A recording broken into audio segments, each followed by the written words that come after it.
Okay. Oops.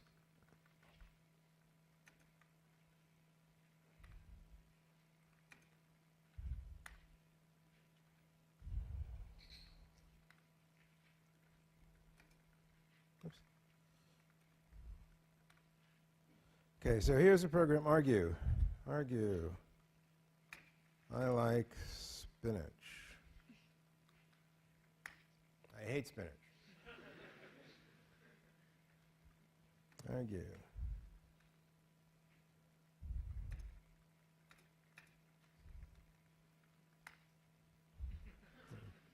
So whatever you say, it argues with you. How does this program work? Well, there it is up in the top half of the screen. It takes a sentence as its argument. It says, if the sentence is empty, I'm up here. If the sentence is empty, then return the empty sentence. Otherwise, if it's not empty, then you can divide it into its first word and all the rest of the words.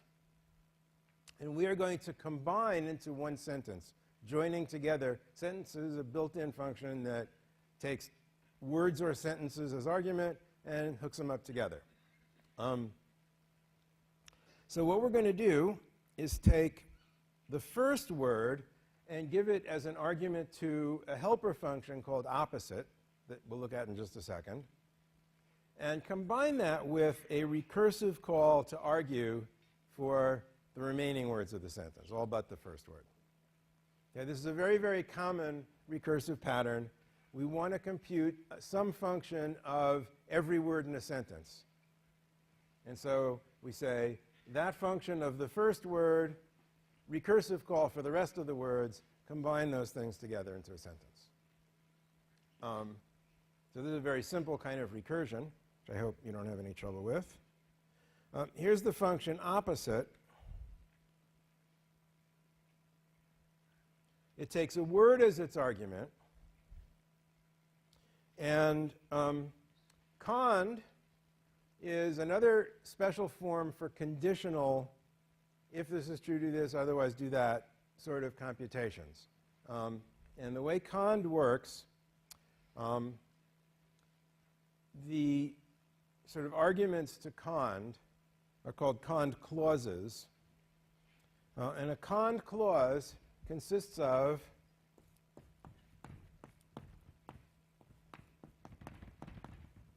a test and an action. These parentheses here, remember I told you last time there are just a few exceptions to the rule that parentheses mean call a procedure. This is one of the exceptions. These parentheses do not mean call a procedure. All they do is they group a test with its action. The action is the value we want to return if the test turns out to be true.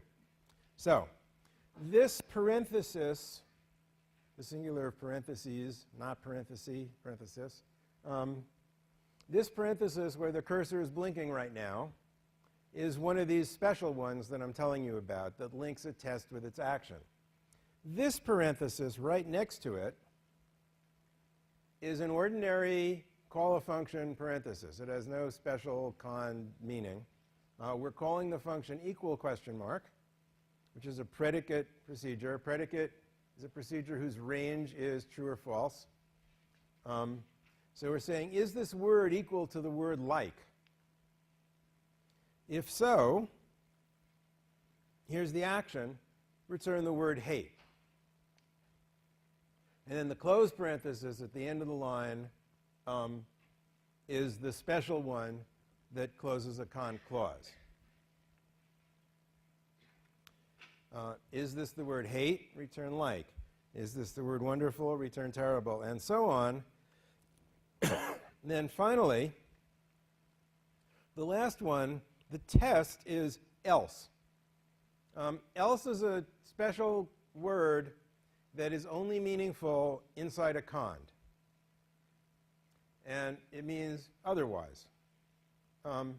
So generally speaking, your conds should end with an else clause. In this case, if the word you're given is not one of these particular words it knows about, return the same word. Sorry, I'm having chalk dust problems.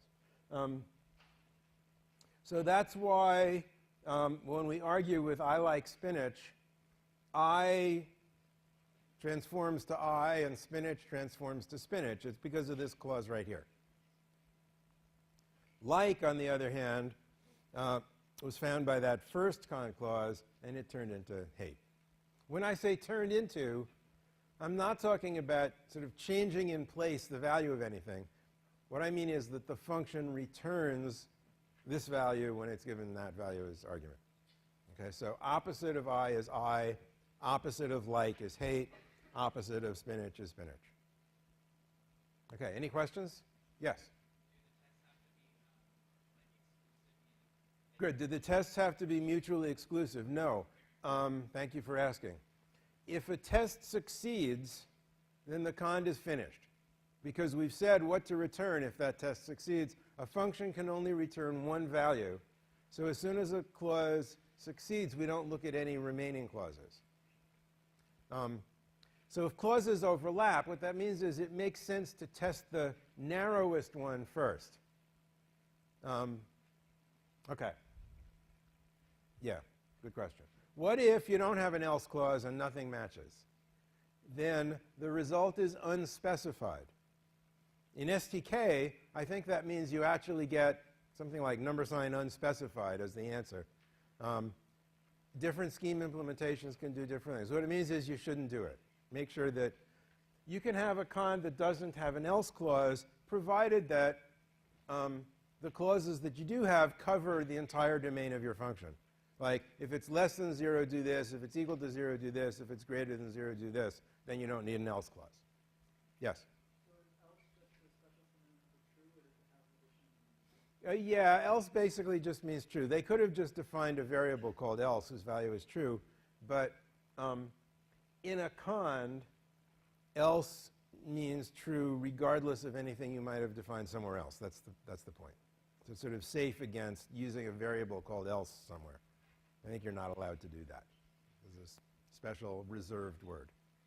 There aren't very many reserved words in Scheme, but else is one of them. Other questions? Okay, moving on.